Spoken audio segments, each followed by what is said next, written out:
एका महिलेची अचानक तब्येत बिघडते। आता तिची तब्येत बिघडल्यामुळे ती तिच्या नवऱ्याला सांगते की मला दवाखान्यात घेऊन चला, मला दवाखान्यात घेऊन चला। तिचा नवरा म्हणतो तुला काय झालं, दवाखान्यात न्यायला? ती म्हणती मला 2-3 दिवसापासून स्वप्न पडतायत, मला झोप येत नाही आणि मला कसं तरी होतं। ते म्हणतं मग त्याच्यासाठी का दवाखान्यात जावं लागतं का? चल मी तुला एका ठिकाणी नेतो। असं म्हणून त्याच्या बायकोला तो गावामधल्याच एका बाबाकडे नेतो। आता त्या बाबाच्या आशीर्वादानं, त्या बाबाच्या अंगाऱ्यानं बऱ्याच लोकांचे दुखणे राहिलेले असतात आणि लोकांना त्या बाबाचा गुण आलेला असतो। म्हणून हा माणूस त्याच्या बायकोला त्या बाबाकडे घेऊन जातो आणि त्या बाबाकडे घेऊन गेल्यानंतर ते बाबा म्हणतात की बघू द्या काय झालं, कसं झालं, डोळे वगैरे बघतात, म्हणतात ठीक आहे काय हरकत नाही, तुमची बायको नीट होईल, मात्र हिला नीट व्हायला एक 4-5 घंटे लागतील, कारण की आमच्या आश्रमामध्ये हे सगळं प्रकारसाठी 4-5 घंट्याचा वेळ लागतच असतो। असं म्हणून तो तिच्या नवऱ्याला तिथून काढून देतो आणि त्या बाईला, त्या महिलेला आश्रमामध्ये घेऊन जातो। आता आश्रमामध्ये घेऊन गेल्यानंतर त्याच आश्रमामध्ये एक तळघर असतं आणि त्या तळघरामध्ये त्या महिलेला तो बाबा नेतो आणि घडतं धक्कादायक। नेमकं काय आहे संपूर्ण प्रकरण, कुठली आहे घटना, हे आपण सविस्तर पाहणार आहोत। पण जर तुम्ही अजूनही आपलं चॅनल सबस्क्राईब केलं नसेल तर लगेचच सबस्क्राईब करून घ्या आणि बाजूला असणाऱ्या बेल नोटिफिकेशनला सुद्धा ऑन करायला विसरू नका। आता ही जी घटना आहे ती आहे हरियाणामधील फतियाबादची। आता तुम्हाला वाटेल का हरियाणा, का पंजाब, दिल्ली, उत्तर प्रदेश, झारखंड, बिहार, इकडच्याच बातम्या सांगता, इकडच्या सगळ्या गोष्टी सांगता, इकडच्या सगळ्या घटना सांगता। सांगण्याचा उद्देश केवळ हाच आहे की अशा घटना आपल्याही आजूबाजूला, आपल्याही परिसरात, आपल्याही राज्यामध्ये घडत असतात, मात्र आपण ती बातमी आपल्या जवळची आहे म्हणून त्याकडे जास्त लक्ष देतो।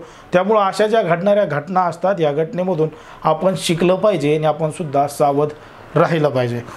हरियाणामधील फतियाबादमध्ये एक टोहना कसबा नावाचा एरिया आहे, एक परिसर आहे आणि याच परिसरामध्ये ही घडलेली घटना आहे।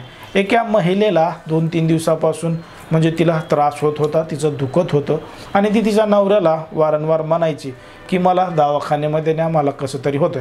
मात्र जो तिचा नवरा असतो तो माणूस म्हणतो की यासाठी दवाखान्यात कशाला जायचं, आपल्या जिथं त्या कसब्यामध्ये एक बाबा आलेत, त्यांच्या बाबाच्या आशीर्वादानं सगळं काही बरोबर होतं।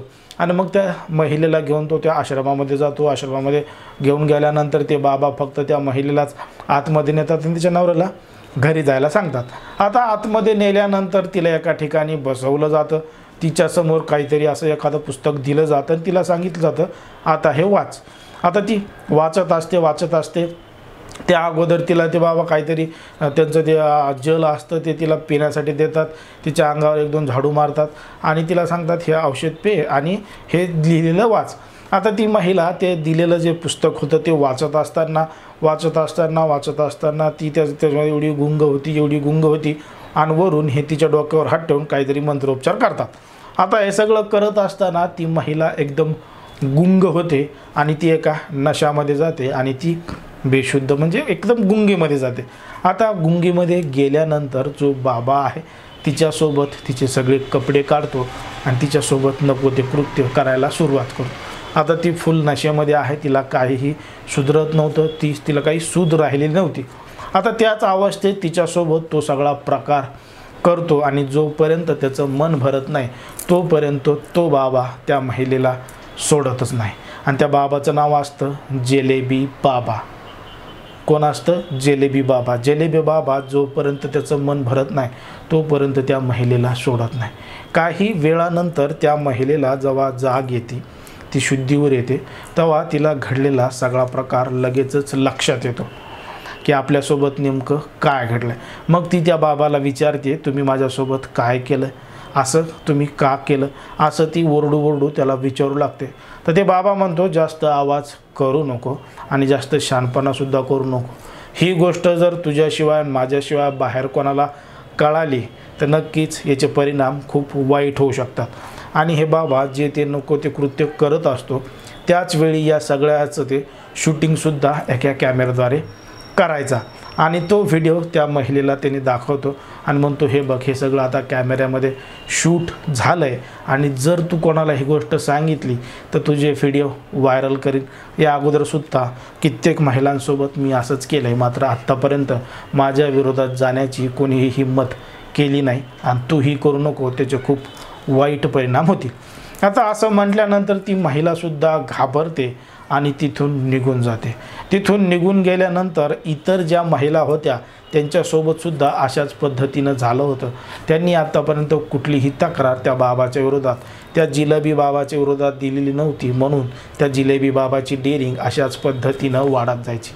मात्र ही महिला घरी गेल्यानंतर त्या तिच्या नवऱ्याला सांगते की काय तुमचा बाबा आणि काय तुम्ही मला तिथं नेऊन घातलं, त्यांनी सगळं माझ्यासोबत असं केलं, सगळा प्रकार नवऱ्याला सांगते. महिला तो नवरासुद्धा त्याच्या बायकोवर विश्वास ठेवतो आणि स्थानिकच्या पोलीस स्टेशनमध्ये जातो. आता पोलीस स्टेशनमध्ये गेल्यानंतर त्या बाबाविरोधात तक्रार दाखल करतात, गुन्हा दाखल करतात. पोलीस त्याला चौकशीसाठी सुद्धा बोलवतात आणि ती तारीख असते 20 जुलै 2018ला. 2018ला त्या बाबाला जेल होते आणि जेल झाल्यानंतर त्याला अटकसुद्धा होते, त्याच्यावर कारवाईसुद्धा होत असते आणि पोलीस या संपूर्ण बाबाची चौकशी करत असतात की यांनी अजूनसुद्धा कित्येक महिलांसोबत अशाच पद्धतीनं केलं आहे का. पोलीस जेव्हा त्याच्या आश्रमाची तलाशी घेतात, त्याच्या सगळ्या आश्रमाची तलाशी घेऊन इतर जे साहित्य आहे त्याची तपासणी करून त्याचं पोलिसांना असं काही साहित्य मिळतं की असे काही औषधं मिळतात की ते खाऊ घातल्यानंतर त्या समोरच्या व्यक्तीला एक तर गुंग येते, नाही तर तो व्यक्ती बेशुद्ध होतो आणि त्या ठिकाणाहून पोलिसांना 120 व्हिडिओ CD ह्यासुद्धा मिळाल्या आहेत आणि त्या व्हिडिओ CDमध्ये अशा कित्येक महिलांचे व्हिडिओसुद्धा रेकॉर्ड केलेले होते. आता हा जो जिलेबी बाबा होता तो नेमका कोण होता आणि तो जिलेबी बाबा कशा पद्धतीनं झाला होता हे सुद्धा आपल्याला पाहावं लागेल. तो जो जिलेबी बाबा होता त्याचं नाव होतं बिल्लू राम आणि बिल्लू राम हा पंजाबमधला होता आणि एका कामासाठी तो हरियाणामधील या फतियाबादमध्ये आला होता. इथं आल्यानंतर त्यानं एक छोटंसं दुकान टाकलं होतं जिलेबीचं आणि त्याची बघता जिलेबी एवढी प्रसिद्ध झाली, एवढी फेमस झाली. मग त्या गावातील आजूबाजूच्या परिसरातील लोक बाजार असला काही असला की तिथंच जिलेबी घ्यायला यायचे आणि तिथून जिलेबी घेऊन जायचे. याच्यामुळे त्याच्याकडे पैसा चांगला येऊ लागला, त्याचं उत्पन्नसुद्धा वाढू लागलं आणि त्याचं लग्नसुद्धा झालेलं होतं. मात्र त्याची बायको 2002ला वारलेली होती. त्याला 4 मुलंसुद्धा होते, 2 मुलं 2 मुली असा त्याचा सुखी परिवार होता. मात्र त्याचे मुलं मोठे झालेले होते, ते त्याच्या शैक्षणिक कामासाठी दुसरीकडे राहत होते.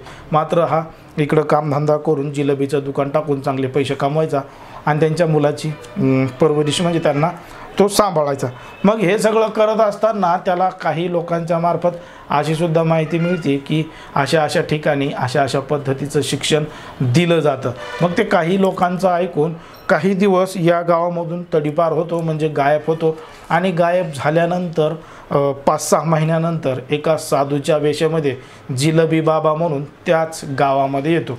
त्यांनी काही असे तंत्रमंत्र शिकलेले असतात की तो समोरच्या व्यक्तीच्या मनातलं ओळखू शकत होता. म्हणजे तुमचा स्वभाव खूप छान आहे, तुमच्या मागं 4-5 लोकांची जरा नजरच लागलेली आहे, तुम्ही स्वभावानं जरा चांगले आहात, पण कसं आहे तुमचा स्वभाव लोकांना पटत नाही. तुम्ही लोकांसोबत चांगलं वागता हो, पण तुमच्यासोबत कोणी चांगलं वागतच नाही, असं बोलण्याची पद्धत त्यानं शिकली होती. आणि असं कोणाला जरी बोललं की त्या समोरच्या माणसाला वाटतं की हाय माझ्यासोबतच घडतं आहे, आपल्यासोबतच अशी परिस्थिती घडती आणि या बाबांनी खरं सांगितलं. मग ह्या सगळ्या परिस्थितीमधून लोक त्याच्यासोबत गुंतत जात होते, जुडत जात होते आणि इथूनच तो बाबा बनला होता. मात्र ज्यावेळी 20 जुलै 2018ला त्या महिलेनं पोलीस स्टेशनमध्ये तक्रार दिली होती, पोलिसांनी त्याला अटक केली होती. त्याच्या विरोधात गंभीर स्वरूपाचे जे कलम होते ते सुद्धा लावलेले होते आणि त्याच्या आश्रमामधून अशा अनेक सीड्या मिळाल्या होत्या. मात्र त्याने कित्येक महिलांसोबत अशाच प्रकारचं कृत्य केलेलं होतं. मात्र अनेक महिला या समोर तक्रार देण्यासाठी सुद्धा आलेल्या नव्हत्या, कारण त्यांना भीती होती की कुठंतरी आपलंही नाव समाजामध्ये खराब होऊ शकतं. मात्र या महिलेनं डेअरिंग करून तक्रार दिली आणि त्या बाबाला अटक झाली. 10 जानेवारी 2023ला या बाबाची पुन्हा एकदा सुनावणी झाली आणि त्याला 10 जानेवारी 2023ला सुनावणी झाल्यानंतर त्याला 14 वर्षाची सजा ही देण्यात आली. आता त्याला 14 वर्षाची सजा देण्यात आली 2023ला. तेव्हा त्याचं वय हे 63 वर्ष झालेलं होतं.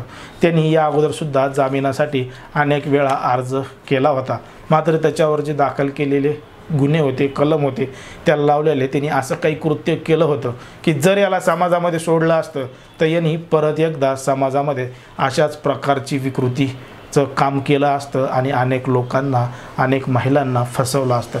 त्यामुळे कोर्टानं सुद्धा त्याला जामीन दिली नाही आणि त्याला थेट 14 वर्षाची सजा दिलेली आहे. एकंदरीत सांगण्याचा उद्देश केवळ हाच आहे की अशाच पद्धतीनं आपल्याही आजूबाजूला, आपल्याही परिसरामध्ये जर काही असे लोक असतील, अशा पद्धतीचं कृत्य करत असतील, तर ज्यावेळी पहिल्यांदा आपल्यावर अन्याय होत असतो त्याच वेळी पोलिसात जाऊन तक्रार दाखल करायला पाहिजे. कारण की एकदा जर अन्याय सहन केला तर ते अन्याय परत परत परत त्या व्यक्तीवर होतच असतो. सांगण्याचा उद्देश केवळ हाच आहे की या सगळ्या घटनांपासून, अशा घडणाऱ्या घटनांपासून आपण सुद्धा सावध राहिलं पाहिजे आणि आपल्या परिसरात, आपल्या आजूबाजूला अशा जर घटना घडत असतील तर त्याची सविस्तर माहिती पोलिसांना सुद्धा दिली पाहिजे, जेणेकरून अशा घडणाऱ्या घटना कुठंतरी टळू शकतात. एकंदरीत ही माहिती तुम्हाला कशी वाटली, ही गोष्ट तुम्हाला कशी वाटली हे आम्हाला कमेंटमध्ये सांगा आणि अशाच पद्धतीचे नवनवीन व्हिडिओ पाहण्यासाठी आमच्या चॅनलला लगेच सबस्क्राईब करून घ्या. धन्यवाद.